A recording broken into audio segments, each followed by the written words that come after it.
This video, I wanted to be about my climate story. When I was in high school, I went on a class trip. I was in a human rights class when I was a senior in high school, which I know is a weird thing to have in a public high school in New York City. My teacher, his name was Mark Berkowitz, and he was awesome. He taught us all about human rights, and he took us on a class trip to see Mary Robinson speak. Mary Robinson was the UN High Commissioner for Human Rights. She was the president of Ireland. Now she is the chair of something called the Elders, which is an amazing organization that takes people who have spent their life and dedicated it to human rights and the environment, puts them together, and they help come up with solutions for the world.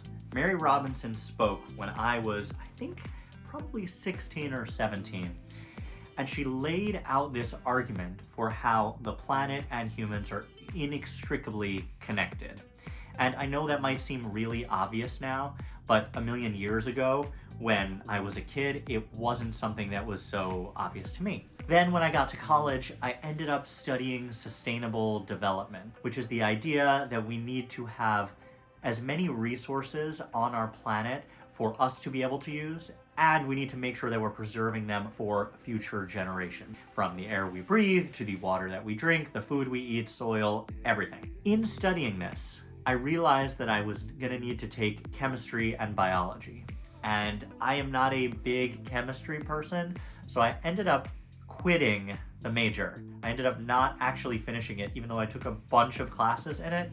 I didn't finish because I didn't want to take chemistry. And that's fine. If you hate chemistry, then you don't have to take chemistry. So I ended up studying business and philosophy, even though I did take a lot of classes in sustainable development. After that, I ended up getting my master's, and I went back to school and got my PhD in human rights law and sustainable development, really building off of what Mary Robinson taught me when I was in high school. In my PhD, I cited Mary Robinson dozens of times, and then I ended up meeting her a couple more times, and I told her how influential she was in my life, and she is an incredible person. So down to earth, so nice. That was kind of the academic side of my climate story. The other piece of it is real world experience and impact. About, 12 years ago or so, Hurricane Sandy hit New York City, and there was an extreme amount of flooding. During that weekend of Hurricane Sandy, Ryan came up to my dorm room at Columbia and recorded I'm Ready in my dorm room, which was our first song to go platinum. So not that I'm thankful for Hurricane Sandy, but it probably would not have happened in the same way had I not opened my dorm room to allow music to be recorded there. What I'm really talking about is us traveling around the world and seeing the impacts of climate. In San Francisco a handful of years ago, and some of you might have been there, we actually had to wear gas masks coming out of the tour bus and going into the venue because the forest fires were so bad. In Greece, 2 summers ago, the entire city flooded in just a few minutes. Even the hotel that we were staying at, a bunch of our crew members, their rooms flooded. We would experience these impacts of climate change, and then we would just go on to the next city. This last summer on our tour, we canceled our show in Houston because of a hurricane. And it wasn't because the venue was flooded, it was because of problems with the infrastructure.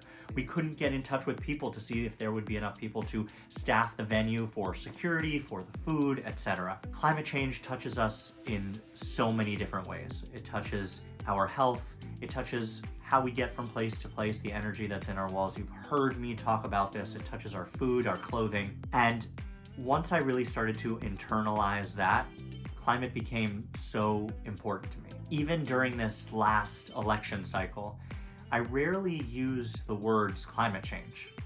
I really started to talk about all of those specific things that impacted us on a day-to-day level in our day-to-day lives.